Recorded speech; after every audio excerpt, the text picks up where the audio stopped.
அனைவருக்கும் வணக்கம். PGTRB exam மேட்டரா real analysis தான் ஒரு இம்பார்ட்டன்ட் ப்ராப்ளம் பார்க்க போகிறோம். ப்ராப்ளம்ன்றதை பார்த்தலாம். இந்த ப்ராப்ளம் பார்த்தீங்கன்னா டிஎன் செட் அண்ட் காலேஜ் டிஆர்பிக்கு உங்களுக்கு ரொம்ப ஹெல்ப்ஃபுல்லாக இருக்கும். ஸோ சரி, எக்ஸாம் நடக்குமா, நீங்கள் என்ன பிஜிடிஆர்பி பாலிடெக்னிக் டிஆர்பி டிஎன் செட்னு பேசிகிட்ருக்கீங்க அப்படின்னு உங்களுக்கு தோணலாம். கண்டிப்பாக மார்ச் மந்த்துக்குள்ளே உங்களுக்கு நோட்டிஃபிகேஷன் கண்டிப்பாக வரும். பிஜிடிஆர்பிக்கு அதனுடைய எக்ஸாம் ஆகஸ்ட்டில் நடத்தி முடிச்சிடுவாங்க. ஸோ இருக்கிற டைம் பீரியடில் நீங்கள் படிக்க ஆரம்பிச்சிருங்க. டிஎன் செட்டும் கால் ஃபார் வரும். So TN set TRP board எடுத்து நடத்துறதுக்கு மும்பரமாக நடத்திட்டுருக்காங்க. அவங்க கொஷின் பேப்பர் ப்ரிப்பரேஷனில் இருந்துகிட்ருக்காங்க. ஸோ அவங்க தான் கண்டிப்பாக நடத்துவாங்க. இன்னும் வித்தின் 2 மந்த்தில் டிஎன் செட்டோட நோட்டிஃபிகேஷன் உங்களுக்கு கைக்கு வந்துடும். தைரியமாக நீங்கள் இருக்கலாம். காலேஜ் டிஆர்பி டிஎன் செட் அது கண்டிப்பாக நடக்கும். காலேஜ் டிஆர்பி பார்த்திங்கன்னா ஒரு 2 ஆசிலேஷனில் போயிட்டுருக்கு. பழைய நாம்ஸ் படி எடுக்கலாமா இல்லை எக்ஸாம் நடத்தி போடலாமா அப்படின்ற தாட் இருக்குது. ஸோ எக்ஸாமும் நடக்க சான்சஸ் இருக்குது. ஸோ நீங்கள் டிஆர்பி போர்டு என்ன டிசைட் பண்ணோம் அப்படின்னா மேக்ஸிமம் எக்ஸாம் நடத்தி தான் எடுக்கும். ஸோ எக்ஸாம் படிக்கிறதுக்கு எக்ஸாம் எழுதுறதுக்கு நீங்கள் படிக்க ஸ்டார்ட் பண்ணிடுங்க.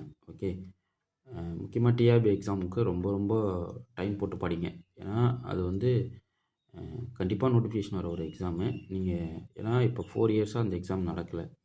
பட் அதுக்கான டைம் பீரியட் தான் இது. இப்போ நடத்தியே ஆகணும் அப்படின்றதுக்கான டைம் பீரியட் தான். ஸோ இந்த எக்ஸாம் மேக்ஸிமம் அவங்க மார்ச்சில் நோட்டிஃபிகேஷன் விட்டு ஆகஸ்ட்டுக்குள்ளே எக்ஸாம் நடத்தி செப்டம்பர் அக்டோபரில் போஸ்டிங் அலாட்மெண்ட் பண்ணுவாங்க. ஸோ என்னால் உறுதியாக சொல்ல முடியும். ஸோ என்ன நடக்குதுன்னு பார்க்கலாம். பட் அதை நம்ம நடக்கும் அப்படி நடக்காது அப்படின்ற மாதிரிலாம் யோசிக்காமல் இங்கே படிச்சுக்கிட்டே இருங்க. அப்போ தான் நம்மளால் சக்ஸஸ் பண்ண முடியும். Okay, fine. இப்போ ப்ராப்ளத்தை பார்ப்போம். The function f of x equal to x power p into sin of 1 by mod x whole power p plus 1 when x not equal to 0, 0 when x equal to 0 is continuous at x equal to 0 if and only if p is greater than or equal to 0, p is strictly greater than 0, p belongs to a real number, p less than or equal to 0. Okay. So இதுதான் இதுக்குடைய question. So ரொம்ப ரொம்ப simple problem ஒன்று. இது எப்படி solve பண்ணலாம் அப்படின்றத பாருங்கள். First நான் என்ன பண்ணுறேன்னா இந்த சிடியை நெக்லேட் பண்ண ட்ரை பண்ணுறேன். ஏன் ஏசிடியே நம்ம நெக்லேட் பண்ணிட்டோம்னா போதுமானது. கரெக்டுங்களா? சிம்பிளாக சால்வ் பண்ணிடலாம், ரொம்ப பெருசாக இல்லை. இப்போது பி ஸ்டார்டிங் வேல்யூனா greater than or equal to 0. அதே 0 ரியல் நம்பர்லேயும் இருக்குது, less than or equal to 0லையும் இருக்குது. ஸோ நம்ம 0 டைப்பில் நம்ம செக் பண்ணிட்டோம் அப்படின்னா அந்த 3த்தையும் நம்ம நெக்லேட் பண்ணிடலாம். அப்போ இதுதான் ஆன்சர் வருதுன்றதை நம்ம கிளைம் பண்ண முடியும். Okay, suppose if B equal to 0, suppose if B equal to 0 எடுத்துப்போம். இப்போ எஃப் ஆஃப் எக்ஸ் ஃபங்க்ஷன் எப்படிங்க இருக்கும் கவனிங்க. என்ன கிடைக்கும்?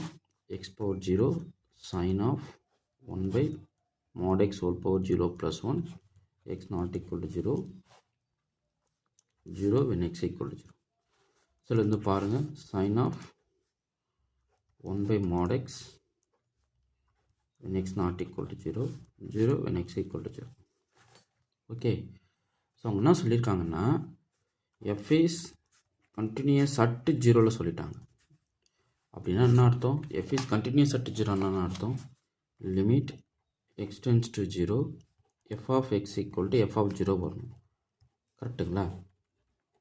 பட் ஃபங்க்ஷன் வேல்யூ அட் 0க்கு வேல்யூன்னா 0. அப்போது இந்த லிமிட் வேல்யூ கோஸ் டு 0 ஆகணும். அப்போ limit x tends to 0 f of x equal to 0ன்னு வரணும். பட் இந்த ஃபங்க்ஷனுக்கு லிமிட் எடுத்தால் 0 ரீச் ஆகுமா? ஆகாது. நீங்கள் போட்டு பாருங்கள். Limit x tends to 0 oscillate ஆகும். Sine of 1 by mod x கொடுக்குறீங்க, 0ல் அப்ரோச் பண்ணும்போது does not exist. Okay, so பார்த்தீங்கன்னா இதுக்கான ஆன்சர் 0ல் நம்மளுக்கு கண்டினியூட்டி வரல. அப்போது இதுவும் வராது, இதுவும் வராது, இதுவும் வராது. ஏன்னா இது எல்லாமே 0 இன்க்ளூட் பண்ணுற வேல்யூ பீஸ். ஸோ அப்போ பி greater than 0 தான் ட்ரூ. ஸோ ஆப்ஷன் பி தான் கரெக்ட். புரியுதுங்களா? ஸோ இப்படி தான் நீங்கள் இந்த ப்ராப்ளத்தை அப்ரோச் பண்ணணும். ரொம்ப ரொம்ப simple one. So just B value 0 கொடுக்குறீங்க, கொடுத்துட்டு ஃபங்க்ஷனை க்ரியேட் பண்ணுறீங்க. அந்த மேப்பை கண்டினியூஸாக செக் பண்ணுறதுக்கு நம்ம லிமிட் எடுத்து பார்க்குறோம், அவ்வளோதான். ஓகே, ஸோ இந்த ப்ராப்ளம் நல்லா ப்ராக்டிஸ் பண்ணிக்கிங்க. உங்களுக்கு இந்த வீடியோ பிடிச்சிருந்தா லைக் பண்ணுங்கள், கமெண்ட் பண்ணுங்கள், உங்கள் ஃப்ரெண்ட்ஸ்க்கு ஷேர் பண்ணுங்கள். தேங்க்யூ.